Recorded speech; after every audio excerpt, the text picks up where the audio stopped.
What's cracking? I'm Cardboard Kraken. This is the cheap beginner YouTuber setup video. I set up my room a little differently. I know I've been asked to show my setup because it is a very cheap newcomer setup, which is great for people to know how to set up. My setup's not the best, but if you're a beginner YouTuber like me and you don't want to spend a lot of money on it, you can get tips from this, I guess. So cheap setup time. First off, sorry that this isn't a video. I had to go with pictures because my video camera wasn't the greatest. It was very, very blurry, and my hands will not stop shaking when I hold cameras apparently. And so you get shaky cam and make you sick, and that's not good. So pictures. This is the second bedroom in my apartment. It's quite small, but it serves its purpose. So one thing that we've done recently is we lined the wall furthest away from the computer, as you could see when you saw the video of me. We lined that whole wall with bookcases and put all our books in it. Now, if you notice up in the second bookcase it's quite filled in. We use that for Sarah's background, and what happens with the lights when you're recording at that bookcase is for some reason it's very shiny in behind, so it shines light back, and it's kind of really annoying. You can see that in the third bookcase. So we filled in the second one entirely so that you don't see that shine, and it makes a really good background. It looks kind of like a collage, but it's books. And because her channel is about books, it actually works out really well. I also use this as a background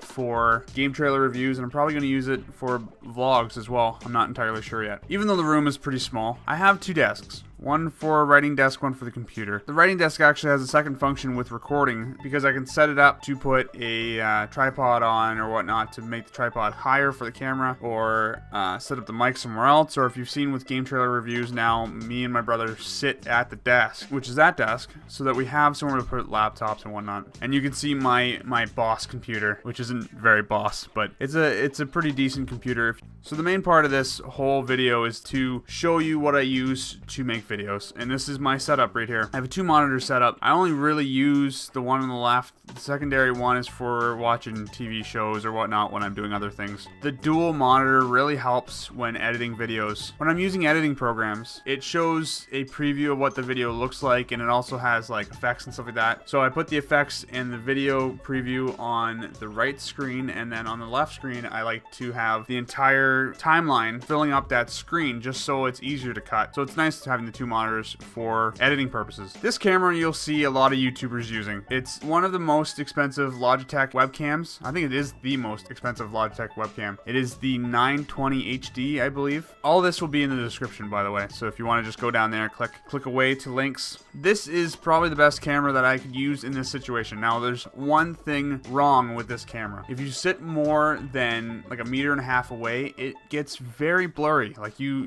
look too blurry to well, to me it bugs me to upload that sort of stuff, but it may not to you. But that's the one drawback that I find with this camera. Other than that, it is great. Now, first video I believe with this camera, I used its mic, and that was horrible, so don't do that. I think this camera ran for about $200, but I'm not entirely sure. Now, that's the most expensive thing that I have for recording, and it's a pretty big deal because when you have a lack of quality in video, it's really noticeable more than anything else. My mic's in 3 pieces. I'll explain all 3 pieces. So the first part is this boom stand that I have. It was pretty cheap. I got it on Amazon, I believe, for about 20 bucks. Probably the best upgrade I could have for the mic, because before it was on this little tiny tripod that came with the mic itself and had to sit on the desk, and every time I wanted to put my hands out or move my hands around on the desk, I would hit it. So if you don't have one of these, I would really suggest it, just to get the mic out of the way. Plus, you can get the mic closer to your face. It's a must-have upgrade. Second upgrade for the mic itself is the pop filter. You don't necessarily need one of these. If you do move the mic closer to your face, then I would suggest it. The mic itself is a blue snowball mic.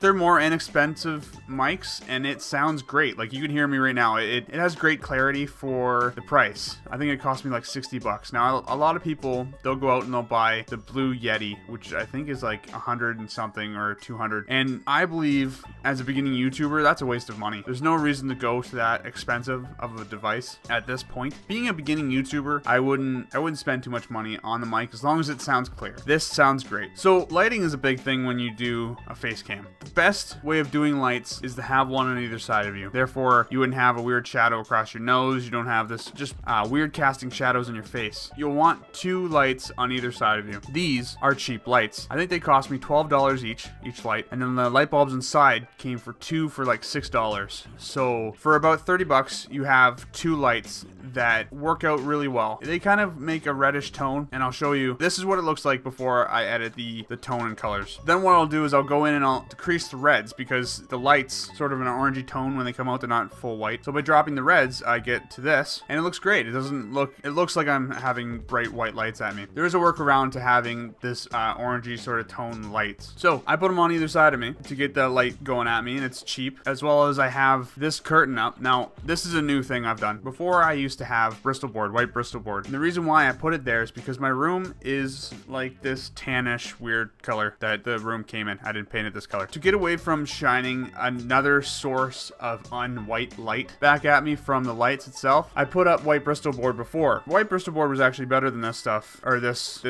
sheet, because the white Bristol board shined back a lot more because it was shinier. Whereas this sheet actually absorbs more of the light, so I don't get that much of a reflection of the light. It still gets enough light back that it doesn't really bother me much. Another purpose that it serves is I don't have anything on this wall to dissipate the echo effect, and this sheet actually helps that. It absorbs some of the sound rather than just bouncing it back at me. Anyway, so with the lights on, it looks like this. I know that's a really bad image. Man, my camera sucks. But generally, it looks like this. You can see how much light actually reflects back. It works out really well. So outside of this stuff, we have my background. This lovely, ugly thing that I have. Basically, what I did was I went to my local TV store and got an empty box. It's a 55-inch TV box that I cut down and taped on an angle so that it would stand up. And then I went and bought paper clips, string, and Bristol board, and taped 2 Bristol boards together and taped the string up on the top with paper clips on them to clip the Bristol board in. Now, the reason why I didn't just tape the Bristol board to the cardboard itself is so I can switch out the colors whenever I want, as well as if you know Bristol board at all, when you touch it, you scratch it, and if I scratch this up enough to the point where you can see it in the video, I would want to replace it, and tearing all the tape off would suck. Now, I'll just show you the back of it. So you can see that it's just cardboard. It's just a TV box or whatever taped up. I just pull up against my chair and against the back, and I'll show you here, against the back of my chair, so that when I sit down and record, it just looks like a black background. The reason why I would suggest a background like this is because it draws all the focus to you instead of having stuff in the background that people can see. Unless you have a fairly clean room or you don't have anything distracting in the background, then you don't need the background. I just like having the black background behind me, or any background. I just like having a solid color background for Let's Play videos. Also, having the background helps for, if you have this set up, you don't need to be anywhere particular. You don't need a room to do YouTube. You can be in a living room, you can be in a garage, you can be in a bedroom, you can be anywhere, and it still looks like you're in a studio or you have a certain setup that you do only for YouTube. You look more professional that way, I find. So guys, that's my new setup. Not that you saw my old one, but this is the way I have it set up now. Hopefully this kind of shows you how you can not necessarily improve your setup, but at least shows you another way you can go on how to make a cost-effective setup. And I hope this helped. I hope this really helped, guys, because not that people need a really high-end setup, and there's no reason to spend loads and loads and loads of money on your equipment. If you like this video, hit that like button. If you have any questions for me on the setup, or you have any suggestions to make my setup better, comment it. I would love to hear from you guys. Have a great day, and keep cracking smiles. What are your 3 favorite countries?